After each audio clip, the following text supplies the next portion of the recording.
Detective Benoit Blanc is back for a sequel to his big surprise in 2019, and I got a chance to check it out early. Let's talk about Glass Onion, a Knives Out mystery.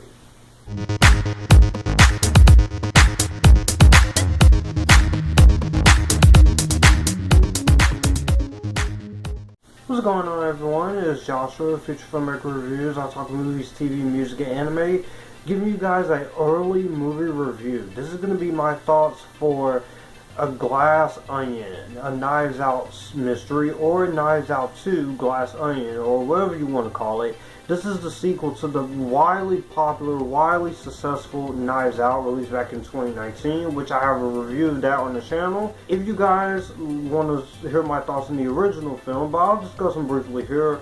I'll just say the original Knives Out, if you saw a video back in 2020, or the Supercut edition, I made a top 100 favorite movies of all time, and Knives Out ended up in that top 100. I liked the branch and the storytelling and the creativity in the mystery detective side of things. I thought Rian Johnson did a very good job. They had a great cast of Daniel Craig, Andre Armas, Chris Evans, Jamie Lee Curtis, Captain Langford, Michael Shannon, etc. And I thought it was very funny, very sharp, very witty, and it has some nice twists and turns to keep it going.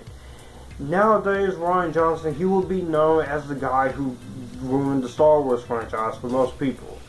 Not this guy. You don't scare me! I am a fan of Rian Johnson. I think he's a very great director. Even his little clips of the episode Breaking Bad that I've seen him direct. And he is a great film director. Brick, Looper, Star Wars The Last Jedi, even though I acknowledge some problems that I do have on rewatch, I definitely like Rian Johnson as a filmmaker. And I was excited to see him do another Knives Out movie. He had ideas for this right after the first movie, and initially this was going to go to theaters, but Netflix bought the two sequel ideas for $469 million, despite Lionsgate wanting to do it. After seeing this early, it wasn't a fluke. This was actually a really strong sequel. So the story of Knives Out 2 is that we follow a billionaire-like character played by Norton as he invites a group of people onto his private mansion for a dinner in their honor. Someone gets murdered, so it's up to Detective Blanc to once again solve the case.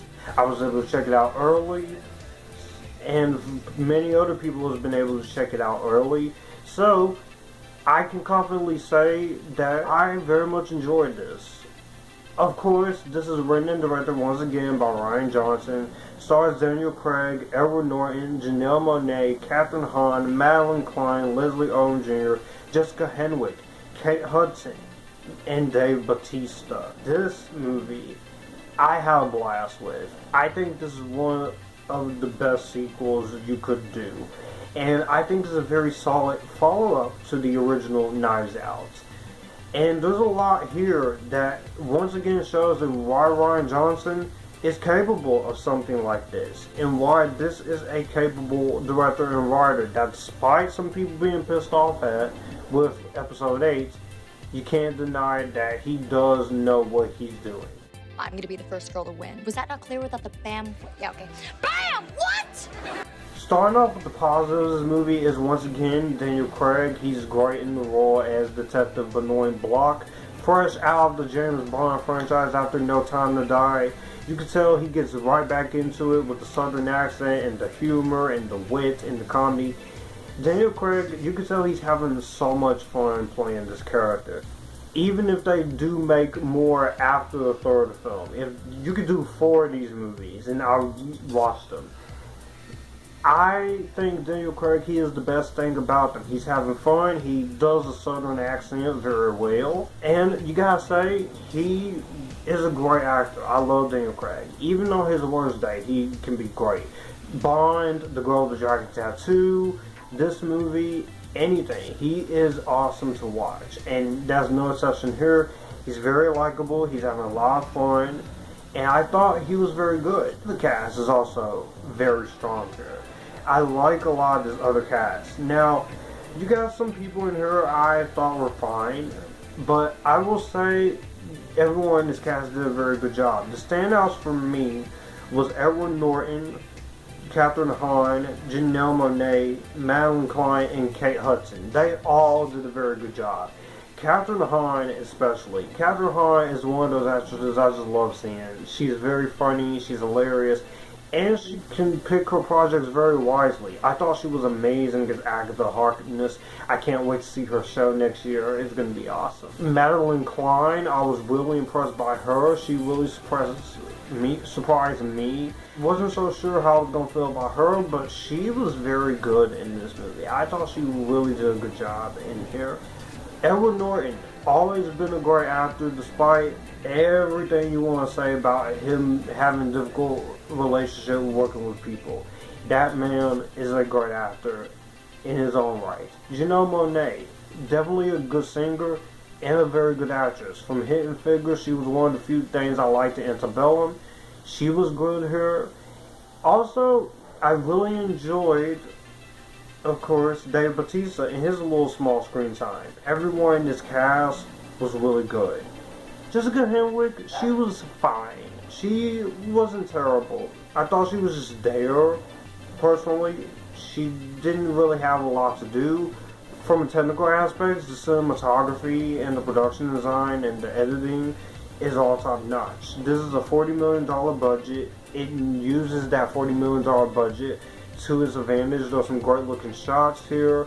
There's some great close-ups. The way Rian Johnson and his cinematographer choose to shoot certain scenes, shoot certain frames, production design and costume design, hair and makeup and such, that's all top notch.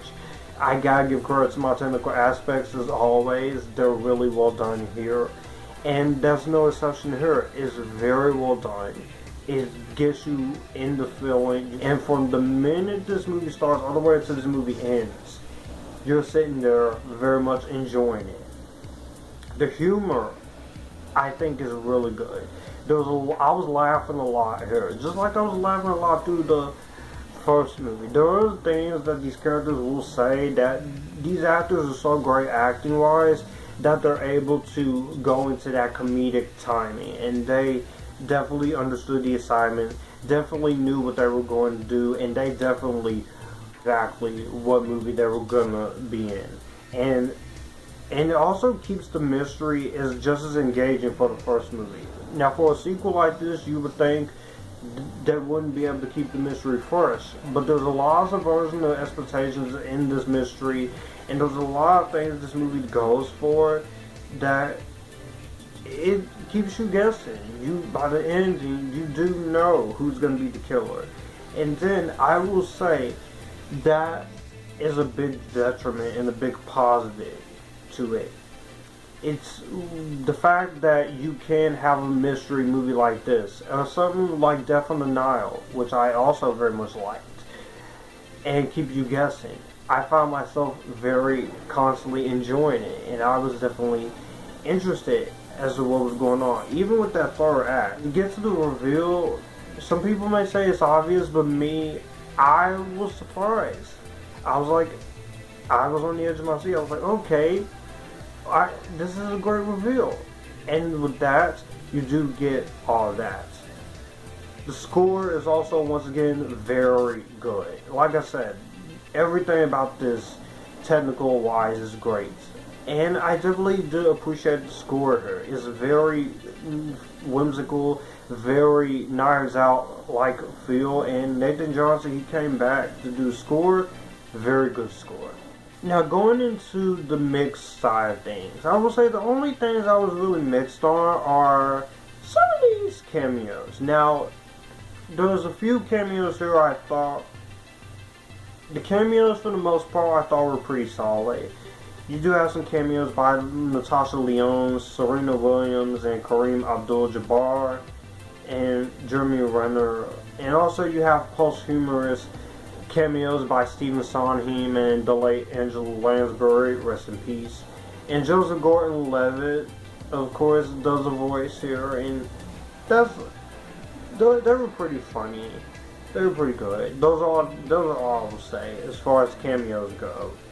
My only real sort of negatives when it comes to this movie, my only two negatives is for 2 hours and 19 minutes, I was very enthralled.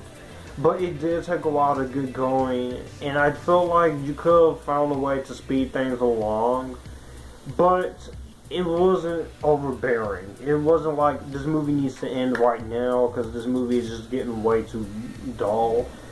No, it kept going, the pace was good, and when you get to the actual mystery solving, it's very good. Yes, there is a little bit of Janelle Monáe's character solving the mystery herself, but I kind of like that. I think this is actually another way to keep things fresh. And Jessica Henwick, like I said, her character was just there.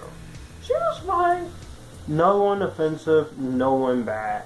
All in all, Glass Onion is an episodically awesome sequel to an already awesome first movie, and I would be down to see more adventures with Detective Blanc, depending on what cast Rian Johnson can get for Knives Out 3.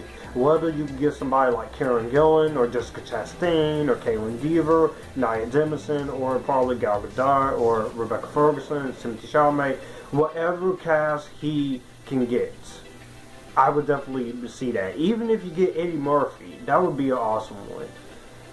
I would be down to see more of these adventures with Detective Blanc, because this was worth it. If you guys can, please be sure to see this for theaters. It is a limited theater thing, so you're not going to have the best luck, but if you can, definitely go see it. But if you want to wait for Netflix on December 23rd, treat yourself to an awesome sequel, and if you love the first Knives Out, definitely check this out. And then, when the third one comes out, if this gets a physical media release, definitely buy it. Well, that's going to do it for the video that you just watched. I will have my channel here, so you would like to see anything here, click the channel icon, subscribe for more. I will also leave a video and maybe a playlist here, so in case you want to see what I'm about. As always, stay Epictasticness, join the Epictasticness, and you guys keep it cool.